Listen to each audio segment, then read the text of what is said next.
मरीजों का इलाज कर रहे डॉक्टर्स पर ओमिक्रॉन का साया। तेलंगाना में एक डॉक्टर ओमिक्रॉन वेरिएंट से संक्रमित पाया गया है। देश के 14 राज्यों में फैल चुका है ओमिक्रॉन का ये वायरस और जम्मू में ओमिक्रॉन वेरिएंट के 3 नए मामले सामने आए हैं। देश भर में अब कुल मरीजों की संख्या 220 पहुंच चुकी है और केंद्र सरकार ने सभी राज्यों को चिट्ठी लिखी है। संक्रमण को रोकने के लिए कड़े कदम उठाने के निर्देश दिए गए हैं। तो केंद्र सरकार की तरफ से जो राज्य सरकारों को चिट्ठी लिखी गई है वो जरा आपको ग्राफिक्स के माध्यम से दिखा देते हैं और बता देते हैं कि क्या कुछ उस चिट्ठी में लिखा गया है। नाइट कर्फ्यू जैसे कड़े कदम उठाए जाएं, केंद्र सरकार की चिट्ठी के वो शब्द हैं जो आपको बता रहे हैं।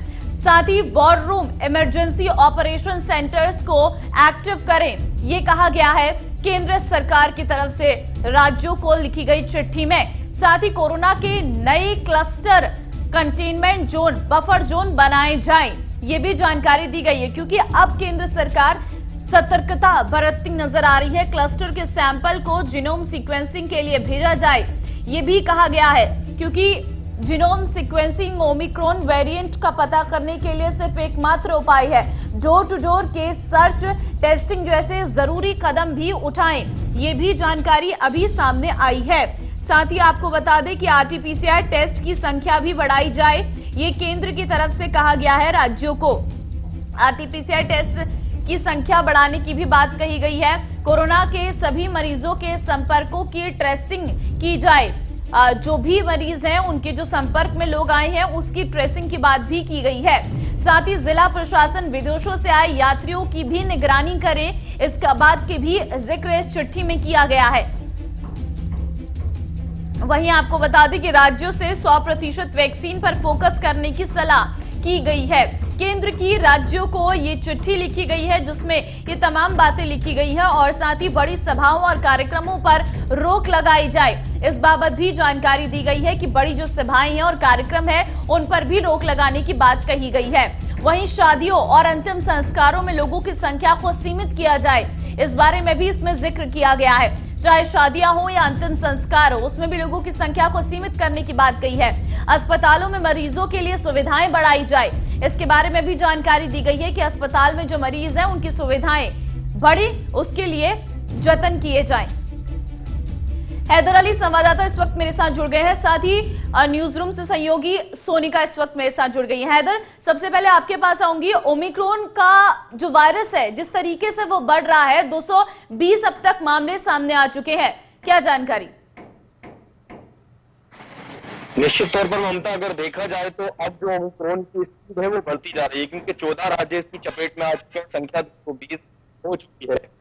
ज्यादा वक्त लगेगा नहीं क्योंकि जैसा कि आपने बताया डॉक्टर भी इसकी चपेट में आ गए। सेकंड वेव में भी हमने देखा तमाम डॉक्टरों ने अपनी जान गंवाई है, लेकिन सरकार के पास मॉनिटरिंग करने के लिए फॉरेन कंट्री का एग्जांपल है कि फॉरेन कंट्री में पुर्तगाल, ब्रिटेन या साउथ अफ्रीका किस तरह से प्रभावित हुए हैं ओमिक्रॉन की वजह से। तो ऐसे में ये जो वक्त है ये सही वक्त है कड़े कदम उठाने का। अगर इस टाइम पर भी पाबंदियां नहीं लगाई गई तो ओमिक्रॉन से फैल सकता है और जो भी चीजें हाथ से निकल जाएंगी।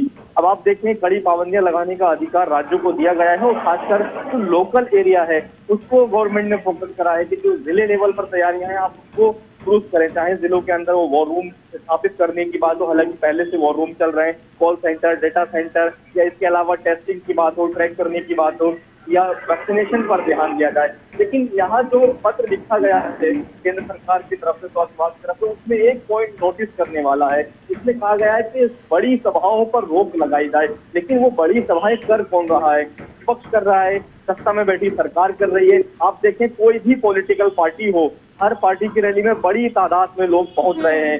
तो इस पॉइंट पर ध्यान देना जरूरी है कि अगर आप चिट्ठी में ये चीज लिखते हैं तो इस पे अमल होना भी जरूरी है क्योंकि चुनावी माहौल है, ऐसे में पब्लिक गैदरिंग देखी जा रही है।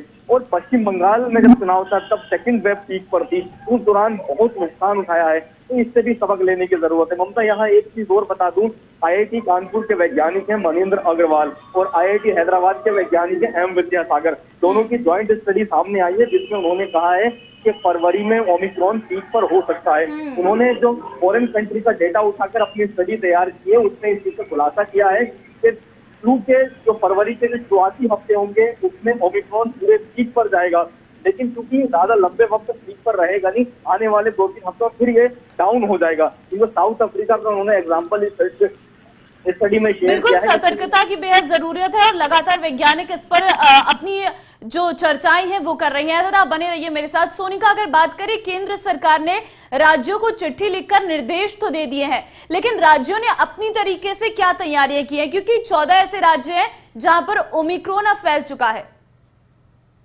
देखिए, बात अगर राज्य सरकारों की करें कि राज्य सरकार क्या तैयारियां कर रही हैं, केंद्र सरकार की तरफ से उन्हें निर्देश दे दिए गए हैं कि सख्त कदम उठाए जाए। नाइट कर्फ्यू जैसे उन्होंने कहा है कि आप उपाय करें और जितने भी कड़े कदम आप उठा सकते हैं उठाए, उल्लंघन करने वालों पर कार्रवाई भी की जाए। लेकिन ममता, यहाँ पे सवाल सबसे बड़ा ये बनता है कि खतरा किस तरीके से बढ़ने लगा है। अगर खतरे का अंदाजा इसी बात से लगाया जा सकता है ममता कि 2 दिसंबर को पहला केस और उसके बाद हम देखते हैं 100 मामले पार हो जाते हैं। 100 तक पहुंचने में सिर्फ 15 दिन लगते हैं और उसके बाद जब 100 से भी मामला 200 पहुंच गए, अब तो 200 का भी पार है। महज 5 दिनों के अंदर मामले 200 का भी पार पहुंच चुके हैं। ऐसे में खतरा बढ़ने लगा है तो राज्य सरकारों को अपने स्तर पर, युद्ध स्तर पर तैयारियां करनी पड़ेंगी। और इस तरीके से देखा जाए तो लोग भी जिस तरीके से सावधानी बरतते नजर नहीं आते। जब हमारे संवाददाता ममता ग्राउंड जीरो पे उतरते हैं तो वो भी हमें जानकारी देते हैं कि लोग बिना मास्क के भी अब नजर आ रहे हैं। तो ऐसे में राज्य सरकारों को सख्त कदम उठाने पड़ेंगे। अगर यहाँ पे देखिए ममता, जीनोम सीक्वेंसिंग का हमें जिक्र करें तो केंद्र सरकार लगातार कह रही है कि वो कराई जा रही है।